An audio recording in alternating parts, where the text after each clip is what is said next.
Pourquoi cette indifférence à l'égard de la grâce de Dieu? Pourquoi est-ce que la plupart des gens prennent la grâce de Dieu comme allant de soi? Pourquoi ils abusent de la grâce de Dieu? Pourquoi y a-t-il un tel ennui dans l'Église à l'égard de cet aspect très excitant, très exaltant de la vie chrétienne tout entière?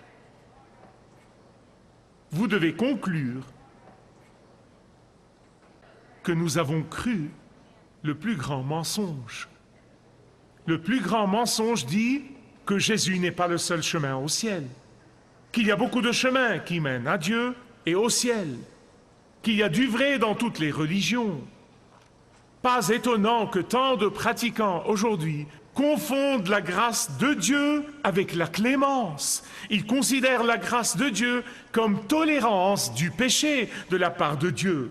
Ils disent que Dieu a grandi et qu'il a cessé de s'ériger en juge comme il était à l'époque de la Bible. Que Dieu se fiche pas mal de ce que vous croyez et de votre style de vie, tant que vous êtes quelqu'un de bien. Et donc la plupart des gens considèrent que Dieu est un Dieu permissif. La grâce n'est ni la permissivité, ni la clémence. La grâce n'est ni gratuite, ni bon marché. La grâce est l'article le plus cher et l'article le plus précieux du monde entier. La grâce a coûté à Dieu le sang infiniment précieux de son Fils. Et c'est pourquoi Dieu a dit, c'est sur la base de ce sang précieux répandu au calvaire que toute l'humanité, n'importe qui, n'importe où au monde peut venir à moi, et d'aucune autre façon. Donne 4 raisons essentielles pour lesquelles la grâce étonnante de Dieu est devenue aujourd'hui une grâce ennuyeuse. Tiens, d'abord parce que ils refusent de se considérer comme des créatures déchues qui se rebellent contre Dieu.